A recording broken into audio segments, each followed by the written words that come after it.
this one's wife. Does she know she's thrown it all away? Hello, I'm H.G. Tudor. Imagine, if you will, for a moment, that you are a mediocre actor or actress. You have got yourself involved in a show that's on cable. It's not that popular, but you like to think that you are popular.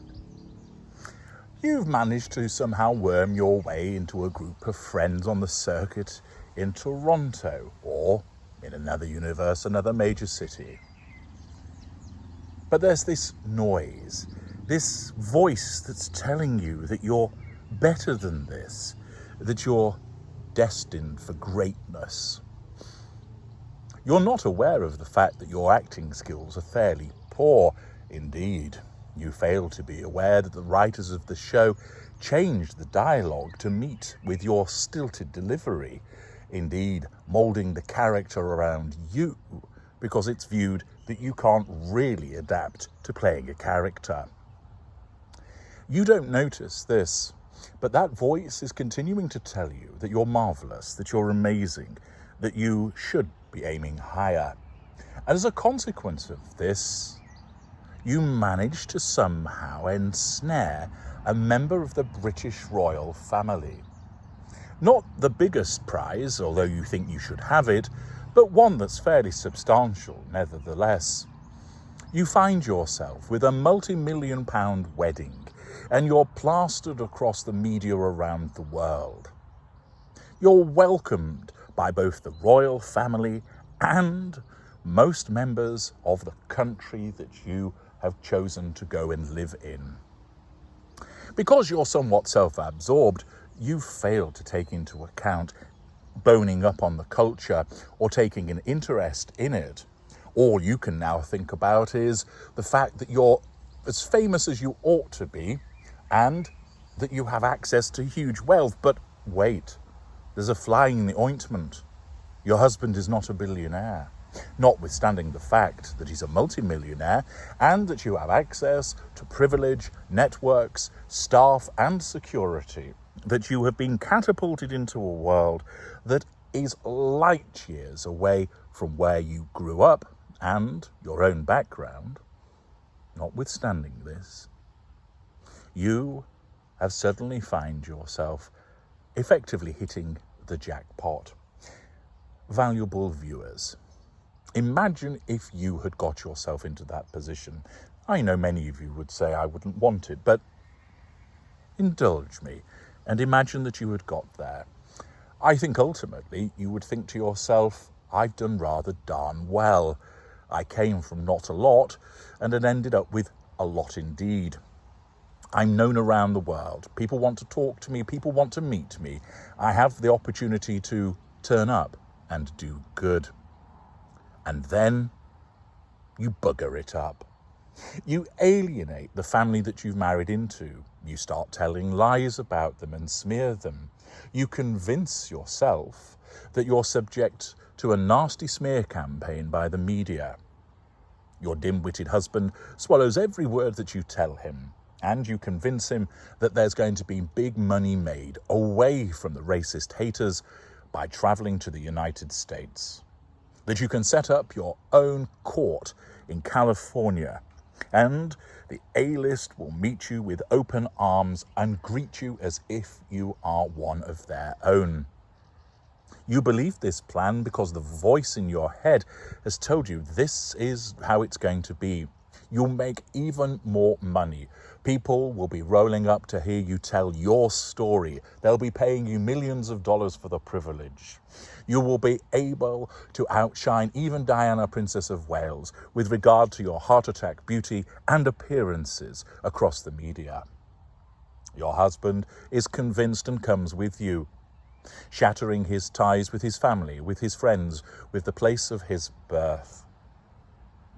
And yet, despite this voice telling you that all of this was going to go so swimmingly well, you have fucked it up. The A-list turn their backs on you. The A-list laugh at you. The A-list engage in throwing shade at you, chief amongst them shade overlord Gwyneth Paltrow.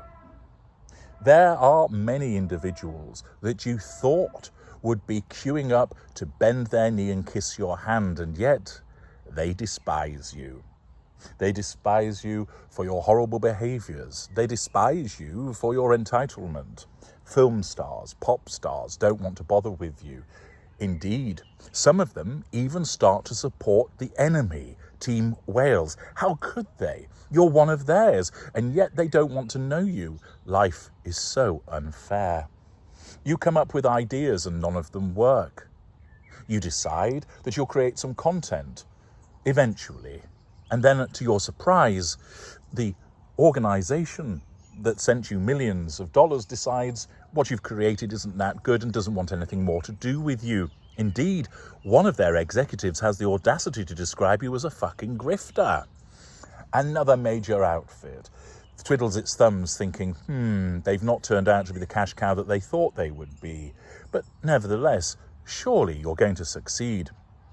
You wait for the Fashon houses, none come knocking. Perhaps a cosmetic giant will pluck you and decide that you are worth investing in, and the millions will be made there. No, the phone does not ring. You switch agencies and they try their best, but somehow you are known as the problem client. That's just because they're not trying hard enough, surely. The invitations dry up. You find yourself being ridiculed by a major series called South Park. Who do they think they are? Clearly, they are nasty, racist, bigoted haters to treat you that way, as is Family Guy. Indeed, so many critics lining up to take a pop, when after all you've ever wanted to do is do right and turn up and do good. After all, people can be so cruel. You had so much privilege and wealth, and yet you went to Africa and said, nobody asked after me. That just shows how the world is a cruel and venal place. Imagine all of that, dear viewers. Imagine all of the ridicule, the jam scam, the ARO nonsense, the failure after failure after failure. Look at where she got to. Well, let's go a little bit further back. Look where she came from. Look where she got to. Look where she's headed. Look where she is now. It's a real foul up, isn't it? She has thrown it all away. Yes, the money still remains. They have the Monty Shit Show mansion, if it's believed that they live there. She's still spoken about regularly and has a hard core of deluded supporters. But the people that matter, the A-list, the major decision makers, they've worked her out and they don't want anything to do with her. Many members of the public also know. And it is quite clear and fair to say that she has thrown it away, that she was gifted, absolutely gifted, huge opportunity and advantage, and she threw it all away. And she did so because she is unable to empathize with people, and she doesn't have the sophisticated facades that certain other narcissists do have that make her agreeable to individuals.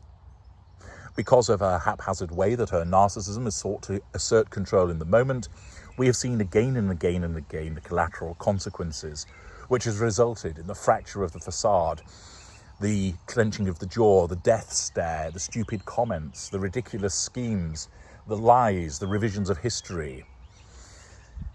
Whether it was the nonsense that she spouted on Oprah, or even suggesting in the BBC engagement interview that she wasn't allowed to say what she wanted to say and it was scripted, that even caused the BBC journalist to point out that that was wholly incorrect.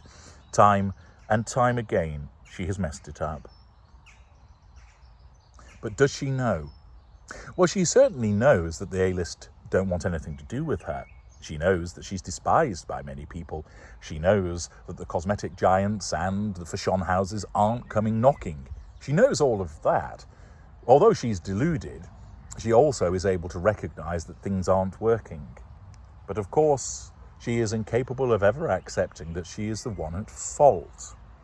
Thus, she realises that things have been going wrong for her, but it's not her fault.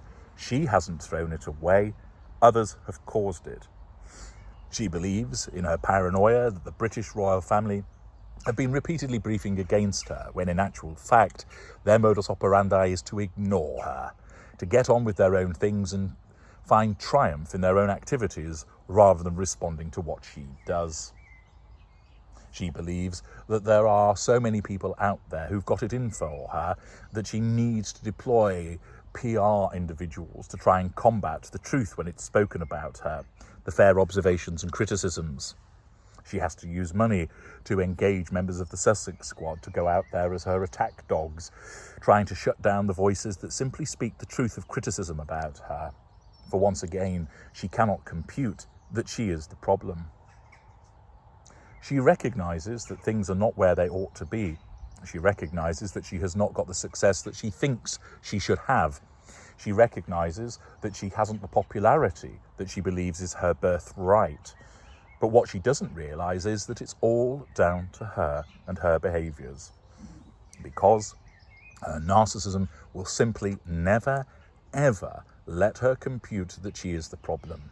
It will always tell her that it is the fault of something else or someone else. Time and time again, it will come to her rescue. That defence mechanism is impenetrable. It will never allow her a moment of realisation that, hang on a second, I've done all of this, haven't I? There could be an instance where she might say that to somebody, but it's not actual genuine admission. It is simply a manipulative tool to cause that person to perhaps feel sorry for her. But it will be rare in the utilisation. More often, because of her victim-like mind, she'll have to blame somebody or someone else. They have caused it, not her. She isn't the problem, they are. And thus, she has thrown it away, but she'll never ever recognise it. I'm HG Tudor. Thank you for watching.